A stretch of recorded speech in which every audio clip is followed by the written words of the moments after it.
और डरावनी कहानी के साथ पता करते हैं। एक समय की बात है, एक शांत से शहर में एक घर था जिसे सब हंसने वाला घर बुलाते थे। ऐसा नहीं था कि घर हंसाता था, पर ऐसा इसलिए था क्योंकि उसमें एक भूत रहता था जिसे हंसना बहुत पसंद था। हर रात बच्चे घर से हंसी की आवाजें सुनते थे। मैक्स नाम के एक बहादुर बच्चे ने यह पता लगाने का फैसला किया कि हंसी के पीछे कौन है। टॉर्च और अपने प्यारे टेडी बियर के साथ वो घर में घुस गया।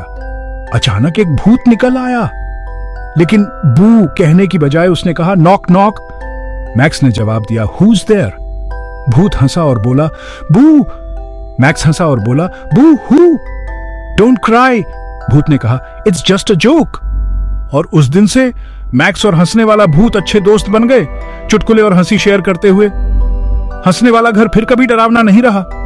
तो याद रखना, सब डरावनी चीजें डराने के लिए नहीं होती हैं। कभी कभी वो सिर्फ आपको हंसाना चाहते हैं। मैक्स और भूत की दोस्ती की कहानी यहीं खत्म नहीं होती। मैक्स और भूत ने मिलकर कई और मजेदार और रोमांचक कारनामे किए। एक दिन मैक्स और भूत ने जंगल में एक नया रहस्य खोजने का फैसला किया। जंगल में उन्होंने अजीब आवाजें सुनी और अजीब चीजें देखी, लेकिन मैक्स और भूत ने डरने की बजाय उन आवाजों और चीजों का पीछा किया और आखिरकार उन्होंने एक छिपा हुआ खजाना खोज निकाला। खजाने में कई मजेदार और अद्भुत चीजें थीं जिनसे वे खेल सकते थे। मैक्स और भूत ने खजाने के साथ कई दिन बिताए, खेलते और हंसते हुए। उन्होंने एक दूसरे को कई मजेदार और डरावनी कहानियां भी सुनाई।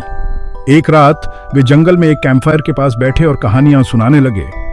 उनकी कहानियां इतनी मजेदार थीं कि वे हंसते हंसते लोटपोट हो गए। उन्होंने कैंपफायर पर स्मोर्स भी बनाए और उनका आनंद लिया। रात के अंत में वे तारों को देखते हुए सो गए, यह सोचते हुए कि अगला रोमांच क्या होगा। अगली सुबह वे नए रोमांच के लिए तैयार हो गए। उन्होंने एक नया नक्शा बनाया और नए स्थानों की खोज करने का फैसला किया। मैक्स और भूत ने मिलकर कई और रोमांचक स्थानों की खोज की। उन्होंने नए दोस्त भी बनाए और उनके साथ कई मजेदार पल बिताए। एक दिन उन्होंने अपने नए दोस्तों के साथ एक पिकनिक का आयोजन किया।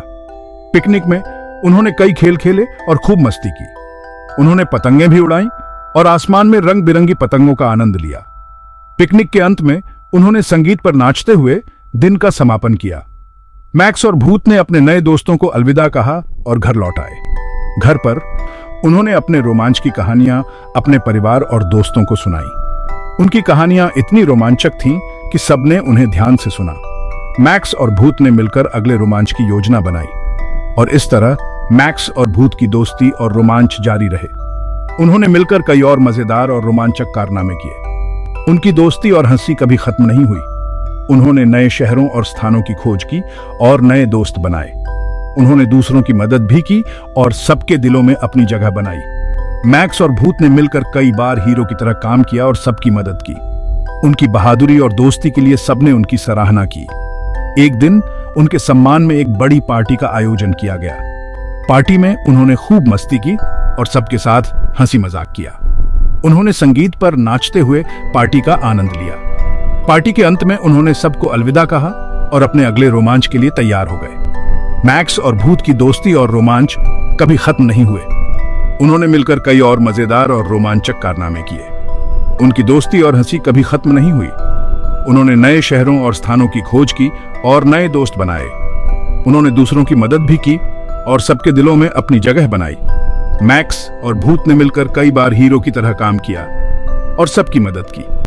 उनकी बहादुरी और दोस्ती के लिए सबने उनकी सराहना की। एक दिन उनके सम्मान में एक बड़ी पार्टी का आयोजन किया गया। पार्टी में उन्होंने खूब मस्ती की और सबके साथ हंसी मजाक किया। उन्होंने संगीत पर नाचते हुए पार्टी का आनंद लिया। पार्टी के अंत में उन्होंने सबको अलविदा कहा और अपने अगले रोमांच के लिए तैयार हो गए। मैक्स और भूत की दोस्ती और रोमांच कभी खत्म नहीं हुए।